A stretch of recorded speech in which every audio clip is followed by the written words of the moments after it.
दोस्तों आए दिन ये सवाल सभी के माइंड में आता रहता है कि मान लीजिए सेक्शन 9 की डिग्री अगर कोर्ट किसी के पक्ष में पारित कर देता है, जैसे मान लीजिए कि पत्नी मायके पे रह रही है, पति ने सेक्शन 9 किया और सेक्शन 9 की डिग्री पति के फेवर में आ चुकी है, तो क्या कोर्ट पत्नी को पति के साथ रहने के लिए बांधे कर सकता है या नहीं। सेकंड सवाल ये आ रहा है दोस्तों कि सुप्रीम कोर्ट सेक्शन 9 को लेकर क्या कहता है। और थर्ड टॉपिक ये आता है दोस्तों, सेक्शन 9 करने के एक्चुअल में फ़ायदे क्या होते हैं क्या नहीं होते। पूरी डिटेल में वीडियो काफ़ी महत्वपूर्ण रहेगा, तो वीडियो को एंड तक जरूर देखते रहना। तो चलिए दोस्तों, नो टाइम पास नो बकवास, सीधा करते हैं काम की बात। मैं हूँ हंस। सेकंड बात दोस्तों, कमेंट में नंबर ना छोड़िए। अगर आप मुझसे ही बात करना चाहते हो, डिस्कशन में पूरी डिटेल होती है, कंसल्टेशन फीस जमा करके आप बात कर सकते हैं। देखिए दोस्तों, सुप्रीम कोर्ट जो सेक्शन 9 होता है 1955 धारा 9, भाई कोई पति या पत्नी बिना कारण से, सिंपल लैंग्वेज में आपको समझा रहा हूँ कि बिना कारण से, कोई भी कारण है नहीं पति और पत्नी के पास, और दोनों अलग अलग रह रहे हैं, लेकिन एक पक्ष चाहता है कि मैं मेरी पत्नी के साथ रहूं या मैं मेरी पति के साथ रहूं, तो उस सिचुएशन में सेक्शन 9 किया जाता है। ठीक है, दाम्पत्य जीवन की उत्पत्ति करने के लिए। अब यहाँ पे सिचुएशन ये आ जाती है कि मान लीजिए कि डेट पे आए नहीं रही, जैसे पति ने सेक्शन 9 किया, पत्नी से डेट पे नहीं आ रही, रिसीविंग तामील कर ली नोटिस को, लेकिन कोर्ट में किसी भी प्रकार से नहीं आ रही है, तो उस सिचुएशन में मान लीजिए 2-3 डेट में एक्स पार्टी कर देता है और हस्बैंड की डिग्री सेक्शन 9 के हस्बैंड के फेवर में आ जाती है या वाइफ के फेवर में आ जाती है। मैं कंबाइंड बोल रहा हूँ दोनों के लिए।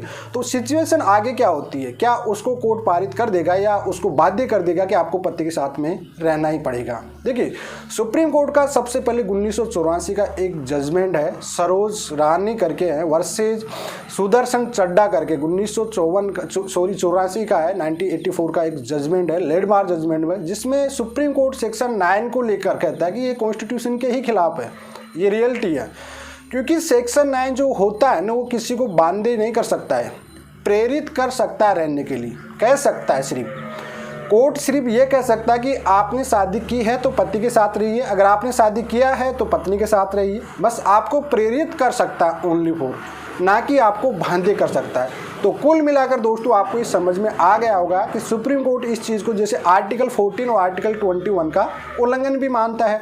कहीं जगह तो इस सेक्शन 9 की जो कॉन्स्टिट्यूशन में होता है, इस सेक्शन को ही हटा दिया गया है दोस्तों, क्योंकि इसकी कोई वैल्यूबल ऑफेंस नहीं होता है इसका, और इसमें जो फ्रीडम ऑफ लाइफ होती है, लिबर्टी ऑफ फ्रीडम लाइफ होती है, इसका उल्लंघन होता है, क्योंकि किसी को अपना फ्रीडम ऑफ लाइफ जीने का सबको अधिकार होता है। ठीक है, चाहे वो पति हो चाहे वो पत्नी हो, लेकिन आपको साथ में रखने के लिए मजबूर और बांधे नहीं किया जा सकता है। जी हाँ, कई बार आपने सुना होगा दोस्तों, हर किसी लीगल एडवाइजर से, अब अगर आपको ऐसा लगता है कि आपकी पत्नी आप पे 498 केस करने वाली है, तो आपको कहते हैं कि आप सेक्शन 9 कर दीजिए, आप बच जाओगे, लेकिन ऐसा कुछ भी नहीं का। इसका एक डिटेल से वीडियो बनाऊंगा कि ऐसा क्यों नहीं हो सकता, क्योंकि सेक्शन 9 एक सिविल केस है, 498 एक क्रिमिनल केस है, उसका एक एक्सप्लेन वीडियो बनाऊंगा, इसके बाद में एक वीडियो बनाऊंगा, लेकिन उससे कोई बेनिफिट आपको नहीं होने वाला, शॉर्ट तरीके में मैं बता देता हूँ। अब आखिर दोस्तों सुप्रीम कोर्ट ये कहता है कि इससे प्रेरित किया जा सकता है, बांधे नहीं किया जा सकता। अब जो सर्वोत्तम न्यायालय भारत का सबसे बड़ा सुप्रीम कोर्ट इस चीज़ को कह रहा है कि भाई सेक्शन 9 से आप पति और पत्नी को दोनों को प्रेरित कर सकते हो, कह सकते हो कि आपको साथ रहना पड़ेगा, बांधे नहीं कर सकते हो, आप बाउंडिंग नहीं कर सकते हो। ये भारतीय कॉन्स्टिट्यूशन में ऐसा कोई रोलिंग, ऐसा कोई कानून नहीं बना कि हस्बैंड और वाइफ को साथ रहने के लिए मजबूर किया जाए। तो कुल मिलाकर आपको ये समझ में आ गया होगा दोस्तों अब तो, कि सेक्शन 9 करने के बाद भले ही डिग्री अगर आपकी फेवर में आ रही है, तो भी पति और पत्नी को एक साथ रहने के लिए बांधे नहीं किया जा सकता है।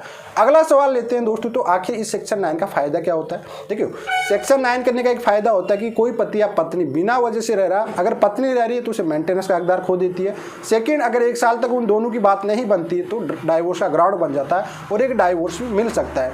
ओनली फॉर 2 ही ग्राउंड होते हैं सेक्शन 9 के, एक तो मेंटेनेंस खारिज हो सकता है और एक डाइवोर्स मिल सकता है। इसके सिवा सेक्शन 9 का आपको किसी भी प्रकार से कोई बेनिफिट नहीं मिलने वाला।